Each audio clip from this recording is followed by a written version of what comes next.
Hello there, this is Now That You're Awake with Charles Eaton, and today we're talking about destiny ordeals.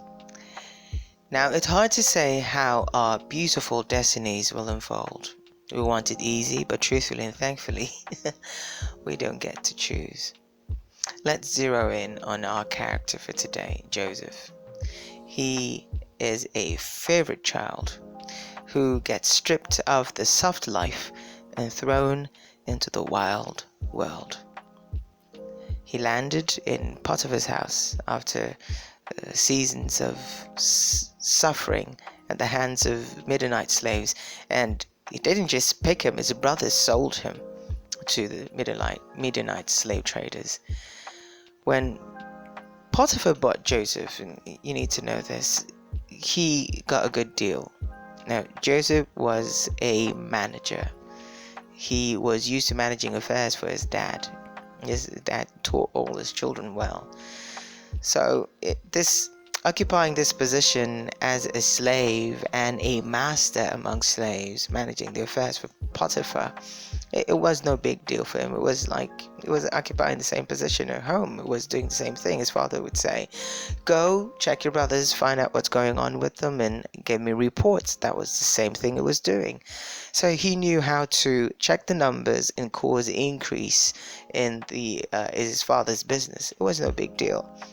The only difference here was that he was not a son, but a slave. Okay, so today you may occupy a place that looks good enough, but doesn't carry the right label, the right name for you, the right tag that you have. It's just because there's a future about you. Okay, the future has more for you, so it's not going to let you be under that place of softness and comfort. It needs to move you forward. So the future has better, and therefore you need to move. Things need to shake up a bit so that you can rise to the level that you need to achieve, the level you need to occupy, the level you need to manifest. You can't occupy this position right where you are. So new things had to be introduced. So he's in Potiphar's house, is doing well, but something had to move into the next level. So let's look at this. For Joseph to get into his destiny, he had to leave home. He had to go. And the fuel, the transportation that took him there was his brother's hatred. His brother had to move him out of home by their hatred. But for him to get to the next level, for him to move, please believe there is a next level. It's not ended for you. This is not the end for you. There is more about you. There is a future for you. It's of good and not evil. It's beautiful. But for Joseph to get to the next level, he had to cross a new ordeal, a new hurdle. And that was none other but Potiphar's wife's lust.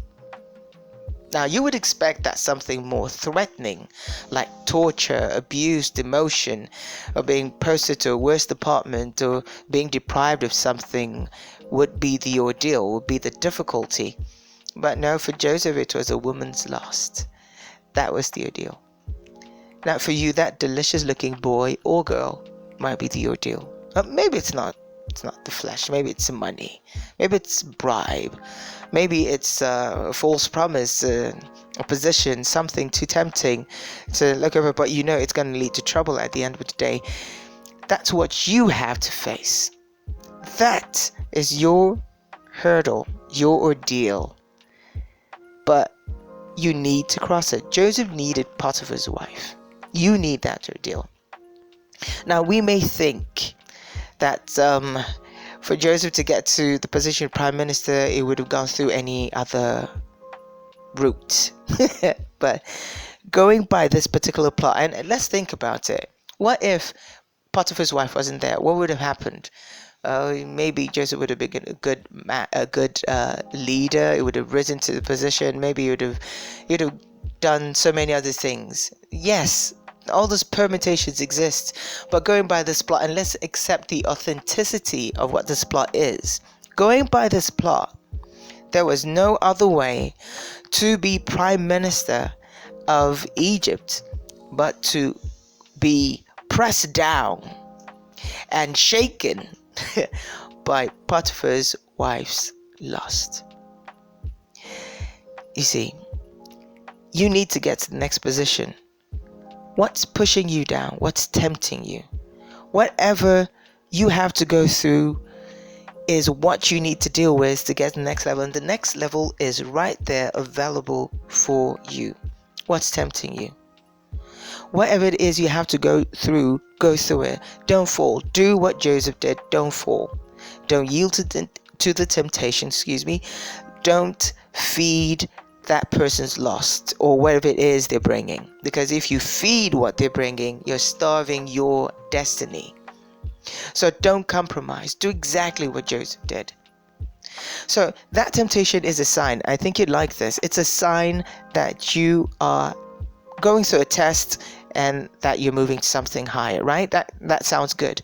You're definitely moving to something higher, something better. You're moving to the next level.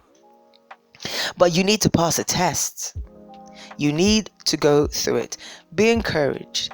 You're in a good place if you are being tempted or you are facing some kind of hurdle right now.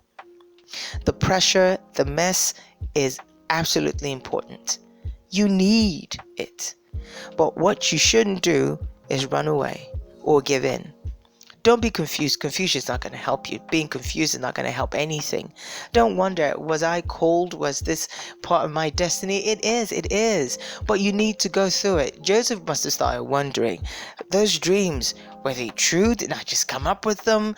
It would have ended in second guessing and not being sure of everything. And there'd just be problems. And you don't need all of that. Joseph stayed with the truth, the authenticity, the beauty of the dreams that he had. Know for a fact that you will face something, but when you overcome, it's inching you closer to manifestation of glory. Don't give up, don't give in. All right? Have a great day.